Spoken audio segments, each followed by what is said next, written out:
Magandang umaga po uli sa inyo lahat. Yun ang papatuloy na territorial dispute between sa China at sa Pilipinas over the South China Sea, over sa maritime rights ay reflection lamang ng mas malalim pang usapin patungkol sa kapangyarihan, pagkontrol at soberanya. This conflict, particularly doon sa Scarborough Shoal, ay isang modernong ilustrasyon ng mas malalim pang usapin patungkol sa otoridad at alyansa. So makikita natin sa mga balita kung paano tuloy-tuloy hanggang ngayon ang conflict na yan between sa bansa natin at sa China na hindi ma-resolba hanggang sa ngayon.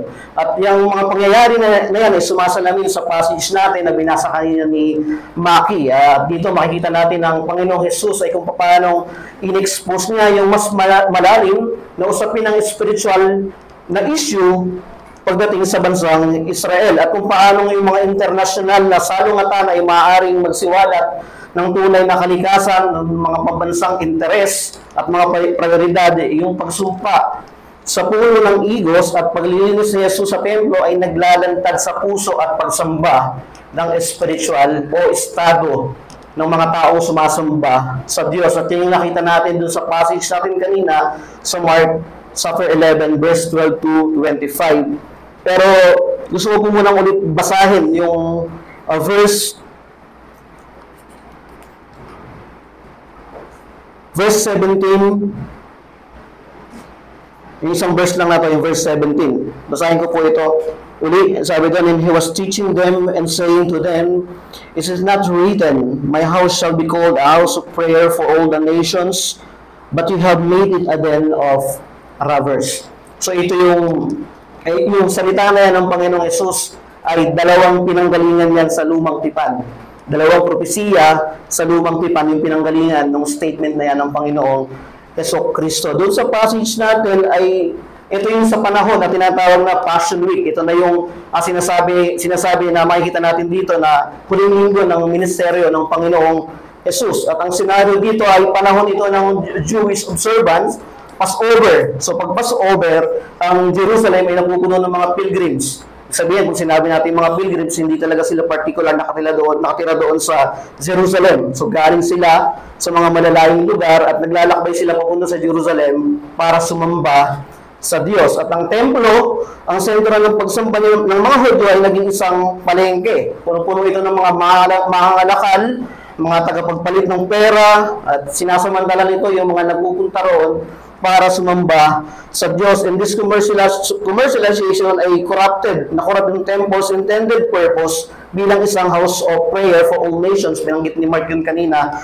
doon sa binasa natin passage. At galing yan doon sa Isaiah 56, chapter 56 verse 7. At sa passage natin, meron din ginawang bagay ang Panginoong Jesucristo dito. Una ay sinumpa niya yung barren fig tree at sabi doon nga ay nilinis yung templo. Pero gusto kong sabihin sa inyo at gusto kong dinawin, hindi talaga intensyon ng Panginoong Jesus na linisin lang yung templo. Ang gusto niya nga itong i-destroy. Sirain talaga yung templo. Pero pag nababasa natin, ang normal, yung mga Bible sa atin, nakalagay doon ay linisin lang yung templo. At yan, yung mga pagkilos ng Panginoong Jesus ay simbolo ng kanyang paghatol sa Israel dahil sa kanilang spiritual barrenness at yung temple's corruption. Yung fig tree, sa kabila ng malago yung kanyang mga dahon, ay hindi siya nagbubunga. At ito ay ipinapakita dito yung Israel bilang panlabas na klase ng relihiyon pero wala siyang bunga sa kanyang panloob. Similarly, the temple meant to be a place of prayer ay naging isang palengke, naging marketplace at ginagawa itong negosyo ng mga nandun mismo sa loob ng Jerusalem, sa loob ng templo at nakalimutan nila kung ano talaga yung intended purpose ng templo. Ang nangyari ngayon, imbis na doon sasamba ay naging palengke, naging pugad ng kalakaran yung lugar na kung saan sasamba yung mga tao. Kaya dito sa passage sa binasa natin kanina, kung susumahin natin, ay gusto kong ibigay sa inyo yung mensahe natin ngayong umaga. Ang spiritual na kawalang pamumuna na may marka ng panlabas na anyo ng pagiging relihiyoso ay isang mapanganib na kalagayan na inilantad ni Jesus at hinahatulan. Spiritual barrenness marked by an outward appearance of religiosity is a dangerous condition that Jesus exposed and condemned. So yun yung makikita natin dito sa teksto natin. Ito ay mahalaga sa kasaysayan at mahalaga sa panahon natin sa ngayon, yung kanyang pagsaway at sa gawain sa templo bilang paalala na maiwasan natin yung klaseng hungkag na pagsamba at paraan ng pagsamba. Yung aksyon ng Panginoong Hesus dito ay nagpapakita na hindi siya sang-ayon at hindi siya nagpapabaya sa mga pagpapaimbabaw na klase ng pagsamba at paglilingkod sa kaharian ng Panginoong Hesukristo. Ayaw niya itong mangyari sa mga mananampalataya, ayaw niya itong mangyari sa mga Kristiyano na mga tinawag niya. Ayaw niya maging pagpapaimbabaw lang yung ginagawang pagsamba ng mga tao niya. Ang gusto niya ay kakitahan ito ng isang bunga na binanggit doon sa verse 20 to 25. Mamaya, titingnan natin ito. Kaya dito, makikita natin yung dalawang bagay na pwede natin matutunan sa mensahe natin. Una, titingnan natin yung deceptive form of religion o yung ano ng relihiyong mapanlinlang. At pangalawa, ay ang kompromisong paraan ng pananambahan, the compromise way of worship. So, yun yung dalawang bagay na titingnan natin ngayong umaga. So, tingnan natin yung una. Doon sa 12 to 14, yung fig tree dito na sinumpa ng Panginoon Jesucristo ay ilustrasyon ng mapanlinlang na kalikasan ng isang relihiyon. Na pag tinignan mo sa panlabas ay maganda naman siya, madahon siya, pero wala siyang bunga. Hindi siya kinakitaan ng bunga, pero maganda yung kanyang panlabas. At yung pagsumpa ng Panginoong Hesus dun sa igos, sa puno ng igos, sa isang metapora ng kanyang paghatol sa Israel dahil sa kanilang hungkag na relihiyon. No, abalang-abala sila sa paggawa yung mga pangrelihiyon, pero hindi lang yung tinitingnan ng Panginoong Hesukristo. Ito ay nagsisilbing prophetic act, illustrating the judgment of Israel religious leaders for their hypocrisy. Dahil sa kanilang ginagawang pagpapaimbabaw, sa kabila ng magbunga yung dahon ng igos, pinapakita nito kung gaano kaganda yung panlabas ng templo. Busy sila sa mga activity pagdating sa mga gawain pangrelihiyon, but devoid of true spiritual fruit. Hinahanapan sila ng bunga ng Diyos. Alam niyo ba sa Israel, ang Israel ay ikinumpara sa puno ng igos maraming beses sa lumang tipan. Laging kinukumpara ang bansang Israel sa puno ng igos. Sa Jeremiah 29, sa Hosea chapter 9, sa Joel chapter 1. Pero lahat ng context na yan, patungkol sa judgment ng Diyos para sa kanila. So doon sila ikinukumpara. Pero pag in-observe mo yung text, maaaring yung isipin, bakit kailangan yung puno? Wala namang ginagawa yung puno nananahimik yung puno doon. Pansin niyo yung verse 13. Hindi niya pa panahon para mamunga. Si Marcos Smith mismo yung nagsabi, hindi niya pa time para mamunga. Tandaan natin na ito ay isang pinagtibay na parabola ng Panginoong Jesucristo. Yung pangyayari nito ay nangyari hindi dahil nagutom lang ang Panginoong Jesucristo. Pag nagugutom ba tayo, hindi naman tayo nagagalit. Ako, pag nagugutom kasi ako, nanginginig ako Hindi ako nagagalit. So dito, makikita natin na ang ginawa ng Panginoong Jesucristo, hindi lang talagang dahil nagutom siya. Ito ay isang pinagtibay na parabola. Alam niyo ba, meron isang philosopher na, makalimutan ko yung pangalan niya, pero dahil sa passage na to, ay tinanggihan niya ang Kristyanismo. Dahil sinabi niya na ang ginawa daw ng Panginoong Yesus ay hindi karapat dapat sundan na yung kanyang morality dahil mabilis mag-init yung kanyang ulo. Pagka ganyan mo binasa ng text natin, ganyan nga lalabas yung magiging interpretation mo dito. Tandaan natin yung pagsumpa ng Panginoong Jesucristo sa puno ng igos is isa itong prophetic act. Ipinapakita rito yung sasapitin ng mga nagpapalabas ng mga klase ng panlabas sa anyo ng kabanalan pero walang katotohanan sa kanilang kalooban, walang bunga. Ito yung sinasabi ni Apostle Pablo sa 2 Timothy chapter 3, verse 5, having the appearance of godliness, but denying its power, avoid such people. May panglabas silang anyo ng kabanalan, pero wala itong kapangyarihan sa kanila. At nakakatakot itong klaseng estado at pagkukunwari sa harapan ng Diyos. Sinasalamin nito yung spiritual na kondisyon ng mga nagpapahayag ng kanilang pananampalataya pero walang bunga. Hindi nagbubunga. Isang sitwasyon na talamak sa mga maraming iglesia sa panahon natin sa ngayon. Ang puno ng igo sa isang sagisag sa kawalang kabuluhan ng isang pananampalataya na lumilitaw lamang na masigla sa panlabas pero walang tunay na spiritual na bunga. At yun yung hindi gusto ng Diyos. At yung inaayawan ng Diyos. Ang nakakalungkot lang dito, ang gumagawa nito, yung mga leader mismo sa loob ng templo. Sila na dapat pamarisan sa pananambahan, sila na dapat ay naghihikayat para dalhin sa katotohanan ng mga tao sa pagsamba sa Diyos, ay sila pa yung nangunguna para humadlang doon sa tunay na intensyon ng pagsamba sa Diyos. At bilang mga mananampalataya, bilang miyembro ng iglesia, ito ay nagsisilbing babala sa atin laban sa superficial faith o yung mga babaw, mga panlabas na klase ng pananampalataya na maganda sa panlabas pero kulang sa spiritual na laman. Tandaan natin na parehong tinitingnan ng Diyos yung klaseng panlabas na paglilingkod natin pero mas tinitingnan yung panloob na klase at bunga ng paglilingkod na ginagawa natin. Maaaring napapanatili nila yung panlabas na anyo ng kabanalan, pero yung puso nila ay malayo sa Diyos, hiwalay sa Diyos. At ang nangyayari ngayon, maraming umaatin sa iglesia, nagpa-participate sa mga religious activities, pero walang tunay na ugnayan kay Kristo. Akala nila sapat na sila ay dumadalo sa iglesia, akala nila na sila ay sapat na sa ganung estado na kabilang sila, nakikiisa sila, dumadalo sila, aktibo sila, pero wala silang tunay na ugnayan kay Jesus. At yun yung ipinapakita ng talata natin. Isa itong babala at isa itong paalala. Bagay sa inyo ngayon na dumadalo at bisita namin, tandaan ninyo na hiwalay kay Kristo. Anumang anong magandang kabanalang ipinakikilala ninyo, yan ay hindi tinatanggap ng Diyos. Yan ay walang halaga sa Diyos. Hanggat wala kang tunay na ugnayan kay Jesus, anumang ganda ng relihiyong ginagawa mo, hindi yan tinatanggap ng Diyos. Katulad ng mga leader sa Israel, katulad ng mga Israelita, sila ay nandun sa lugar kung saan bumababa ang Diyos, kung saan nandun ang Diyos sa panahon na ito. Ang nangyayari, sila mismo yung humahadlang.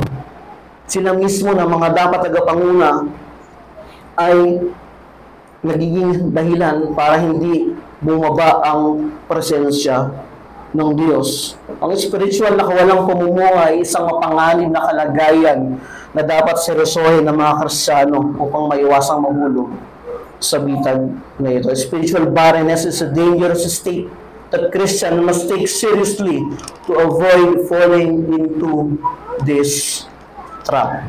Bakit? And even Satan disguised himself as an angel of light. Kung si Satanas kaya niyang magbalat kayo, pero si Satanas pa rin siya. Pwedeng dayain yung mga panlabas, pero hindi pwedeng dayain yung mga panloob. Alam ng Diyos yung nilalaman ng puso mo, alam ng Diyos yung estado ng puso mo. Alam niyo ba sa Japan, merong isang traditional Japanese garden, yung tinatawag na Zen garden. Kilala ito bilang dahil sa kanyang minimalist design. Pag nakita niyo yung tsura nito, ay napaka-minimalist, napaka-ganda sa panlabas. Tina-emphasize ito yung meditation ng lugar, napaka-ganda doon mag-meditate. Ina-emphasize ito yung simplicity rather than doon sa colorful flowers at yung bunga niya. Eh kung pwede yan sa garden, na maganda yung panlabas, hindi ito pwede yan sa Diyos. Hindi yan uubra sa Diyos. Parehong tinignan ng Diyos yung panloob at yung panlabas na estado ng isang mananampalataya. Hindi pwedeng garden ka lang na hindi ka nagbubunga. Hindi pwede ang intensyon ng Diyos sa iyo ay hindi mamunga bilang isang Kristiyano. Ang buhay Kristiyano na mukhang banal, ngunit walang spiritual na bunga sa huli, ay walang pakinabang, walang kabuluhan. Kaya dito pa lang, suriin mo maigi. Alamin mo maigi, kamusta yung estado ng spiritual mong katatayuan sa harapan ng isang banal na Diyos. Sinabi ni Richard Baxter, religion without holy principles is but a shell of piety. Isa lamang itong panlabas na anyo ng kabanalan. Isang relihiyon na walang banal na mga prinsipyo ay isang panlabas na kabanalan lamang. Walang laman ito sa loob, bagay na hinahapunan ni Jesus. Nakita natin yung pangangaral ni Pastor Erdy last week. Pinakilala si Jesus bilang hari. At bilang hari, eto siya ngayon, humahatol siya. Karapatan ng isang hari na humatol. At eto siya ngayon, humahatol siya. Nakikita niya. Sa verse 11 niya, ang ganda eh. Pagpasok niya sa templo, dahil madilim na, wala ng tao. Nung bumalik siya, ito yung senaryo nakita niya. Parang palengke na. Palengke na talaga. Yung actual na pangyayari sa templo. Kaya inahamon mo kayo mga kapatid. Pag nilayan mo yung bahagi ng buhay mo kung saan ang panlabas na anyo ng kabanalan ay maaring takpan ang spiritual mo na kawalang pamumuhay. Reflect on areas in your life where outward appearances of godliness may mask spiritual barrenness. Suriin mo, alamin mo, ano yung bahagi ng buhay mo, na yung panlabas na klase ng buhay mo na tumatakip doon sa spiritual na kawalang pamumuha mo. Ikaw yung makakasagot niyan. At hindi mo yung pwedeng itago sa harap ng banal na Diyos. Sabi ni Paul sa 2 Corinthians chapter 13 verse 5, examine yourselves to see whether you are in the faith. Suriin mo. Magsuri ka kung ikaw ba ay nasa pananampalataya. Ngayon ba si Martin Lloyd-Jones ay isa sa mga magagaling na mangangaral na nagbibigay lagi siya ng, pag binasa niya yung mga sulat niya, lagi itong may mga babala regarding sa panganib ng superficial Christianity. At challenge niya yung kanyang kongregasyon to examine their condition sa harapan ng Diyos. At isa sa mga magandang libro na nabasa ko sa kanya ay yung Authentic Christianity.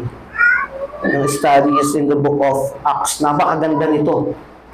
Dahil surgeon siya, doktor siya, talagang makikita mo kung paano niya hinihimay isa-isa ang isang kondisyon ng taong hiwalay sa Diyos at isang kondisyon ng taong nagpapanggap lang na mananampalataya. Kaya, ang apela ko sa inyo is heed the warning of this passage and examine the condition of our own hearts.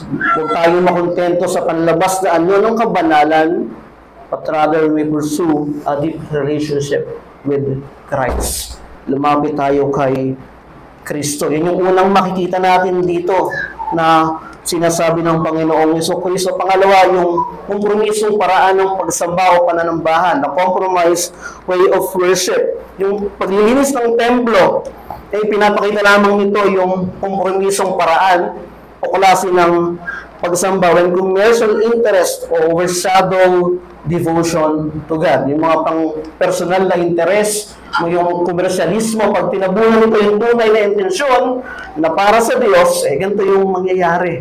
Ganito yung kahinatnan. Yung templo na para sa, ang intensyon niya para sa kanya ay maging bahay panalangin na ay naging isang palengke. Mula doon sa banal na lugar, naging isang sekular na pamilihan yung lugar na ito. At ipinapakita rito yung panganib ng kinompromisong paraan ng pagsamba. Yung first half, yung sinabi ng Panginoon sa Kristo dun sa binasa natin kanina, ay galing dun sa Isaiah 56, verse 3 to 8. Ginamit ng Diyos si Propeta Isaiah para sabihin na yung mga Gentiles sa mananampalataya sa Kanya ay tatanggapin niya yung offerings. Ibig sabihin, tatawag ng Diyos na hindi nila kalahi. Tatanggapin ng Diyos yung offering ng mga Gentiles, ng mga hindi kalahi, hindi sila mga Hudyo, pero pinangako ng Diyos at tatanggapin nila ng Diyos yung kanilang mga offering. At yung second half, nung sinabi ng Panginoon sa Kristo ay galing doon sa Jeremiah chapter 7, verse 11. Yung courtyard, sa templo kasi merong courtyard. Malaki yung lugar na yun, yung sa labas. Yan ay dedicated para dun sa mga Gentile worshiping people. So, malaking lugar na yan sa templo. At doon lumulugar yung mga Gentiles, yung mga galing sa labas ng Jerusalem. Ngayon, ang nangyari, punong-puno na ito ng mga tagapagpalit ng pera, andun yung nagbebenta ng mga kalapate. Anong nangyari? Bakit nangyari ito? Yung tinatanong ko nakaraan. So, bakit bigyan mo ganitong senaryo?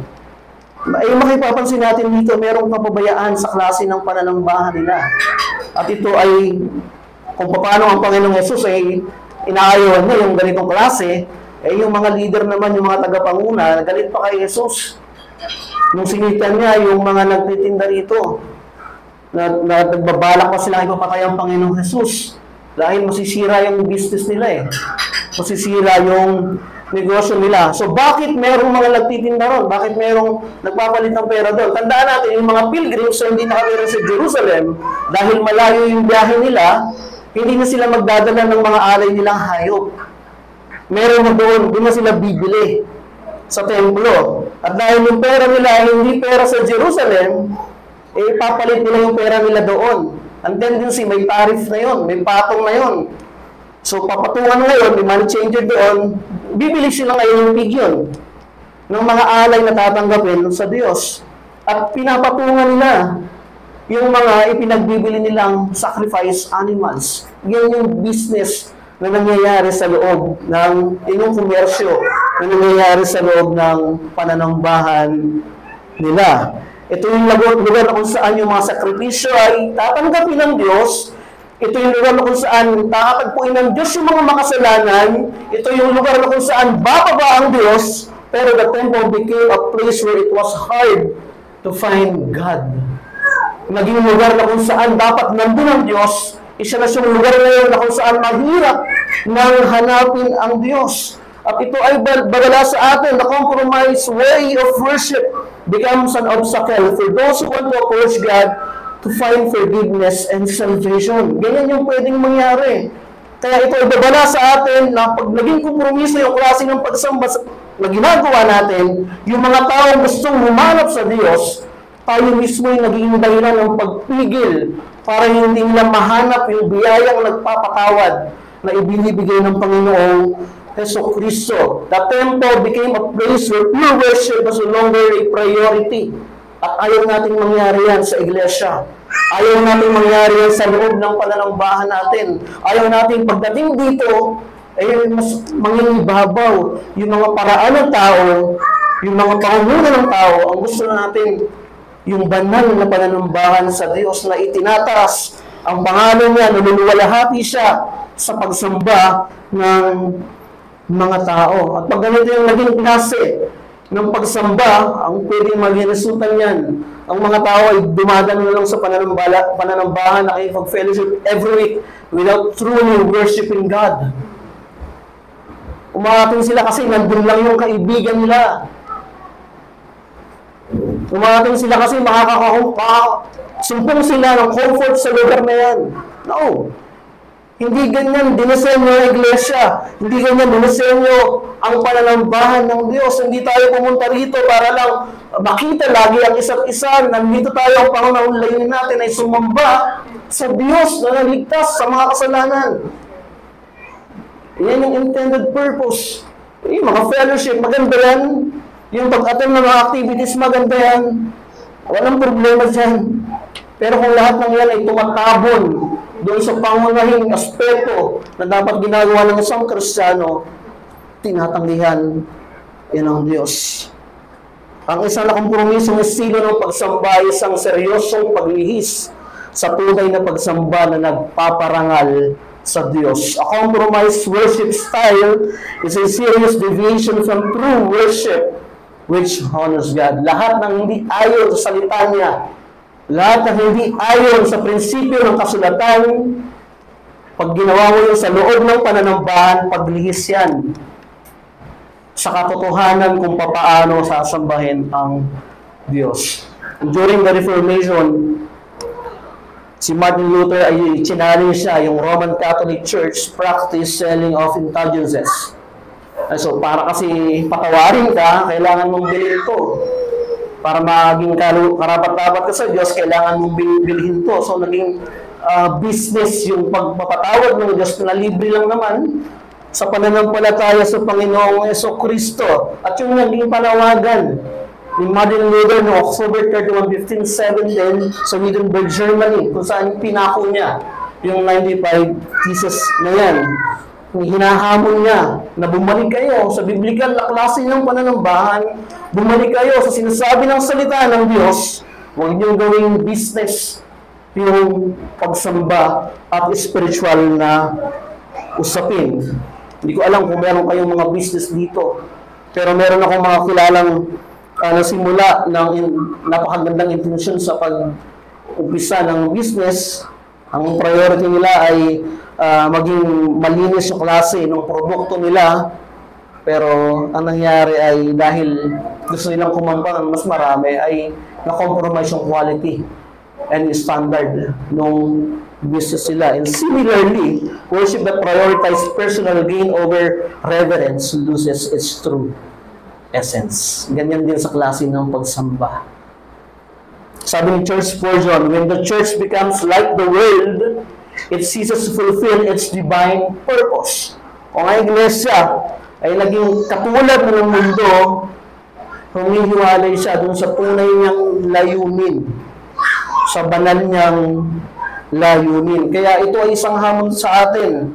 Kung ikaw ay kabilang sa isang iglesia at o gusto mo mabilang sa isang iglesia, participate in maintaining the purity and reverence of worship in all aspects of church life. Lumaw ka, makiisa ka sa pagpapanatili ng kadalisayan at paggalang sa pagsamba sa lahat ng aspeto ng buhay iglesia. Yan ang hamon sa atin bilang mga mananampalataya.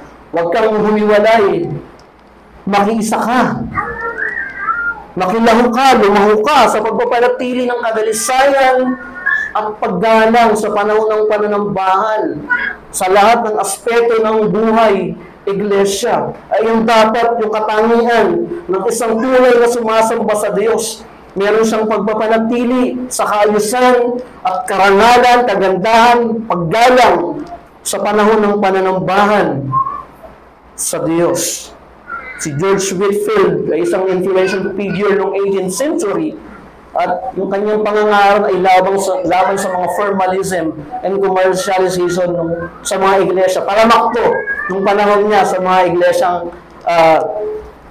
kung saan siya ay sa panahon na ito. At nawawala na yung sentrong pangangaral ng Ebanghelyo.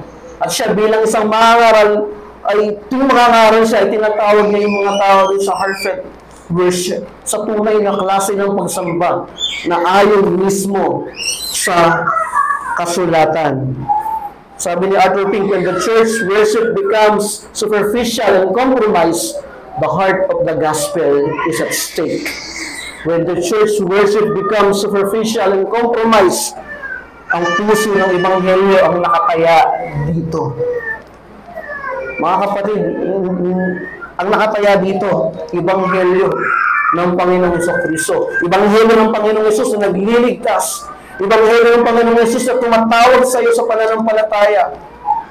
Ebanghelyo ng Panginoong Jesus na nagtutuwid, nagpapabanal. Yan yung nakataya. Yan yung sentro. Na pag nabago yung klase ng pagsamba natin, ito yung nakataya. Ebanghelyo ng Panginoong Jesucristo. Brethren, let us strive to preserve the sanctity of our worship, avoiding any form of exploitation or hypocrisy sa panahon ng ating pananambahan. Sa mga bisita namin, sa mga regular namin nakakasama, gusto kong ipaalala sa inyo, sa lahat ng nasa loob ng kwartong ito, na ang Diyos, ang parehong Diyos na nagliligtas ng mga makasalanan, ang parehong Diyos na nagliligtas ng kaluluwa, ang parehong Diyos na nagpapala sa isang tao ay siya rin Diyos na hahatol kung kinakailangan.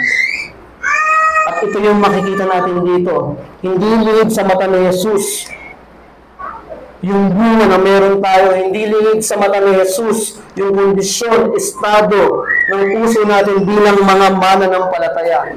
Ang passage natin ngayon ay nananawagan tumatawag ito sa atin to reflect doon sa ating spiritual state, sa estado ng buhay natin. At kung nasusumpungan mo, nakikita mo yung buhay mo ngayon na puro panlabas lang, na klase ng pagsamba o relihiyong pagsamba, kaysa doon sa totoong pananampalataya sa Panginoong Hesus, lumapit ka ng may pananampalataya at pagsisisi sa Panginoong Jesucristo. So pagtatapos natin, yung ginawa ng Panginoong Hesus dito sa Mark chapter 11, verse 12 to 25 ay nagsisilbing makapangyarihang paalala ng mapanganib na klase ng spiritual na kawalang pamumunga at kinumpromisong klase ng pagsamba. Yung paglilinis niya sa templo ay pagpapakita lamang ito ng kanyang prioridad doon sa genuine faith and worship, devotion to God. Gusto ko itong tapusin doon sa sinabi ni John Gill, to turn the house of the Lord into a place of merchandise is a great sin. The practice of our Lord Jesus Christ condemned. So kung magiging ganito yung klase ng pagsamba ang mangyayari sa atin, it is a great sin. Isa itong malaking kasalanan, kalapastanganan sa harapan ng isang banal na Diyos na karapat-dapat tumanggap ng mataas sa parangal, papuri at pagsamba. Walang ibang karapat-dapat itanghal sa kalagitnaan ng mga mananampalatayang makasalanan, kundi ang Panginoong Jesucristo. Pag nilayan natin yung mga nabasa nating talata, manalangin tayo. Dakilang Diyos, nagpapasalamat kami dahil may ganitong klase ng mga pagpapaalala sa amin. May ganitong klase na mga talata sa Biblia, pwede namin suriin kung kami ba ay nagbubunga, kung kami ba ay nagkakaroon ng tunay na pagsamba sa harapan ninyo. Katulad nung nabasa namin sa verse 20 to 25 na ang tunay na bunga ng hinahanap mo ay yung tunay na pananampalataya kay Jesus na nagdudulot ng masidhing pananalangin at pagpapatawad. Kaya salamat dahil ipinakita ng Panginoong Jesus na hindi pwede sa Kanya yung mga panlabas sa klase lang ng pagsamba, na hindi ubra sa Kanya at hindi niya tinatanggap yung mga panlabas na klase ng pagsamba na walang kinalaman sa mga panloob na estado ng buhay namin. Salamat po sa mga salita nyo. Nawa ay maging hamon ito sa amin bilang isang iglesia, magpalakas ito at magpainit, magpaigting ng damdamin namin sa panahon ng pananambahan. Maraming salamat po. Dalangin namin ito sa pangalan ni Jesus. Amen.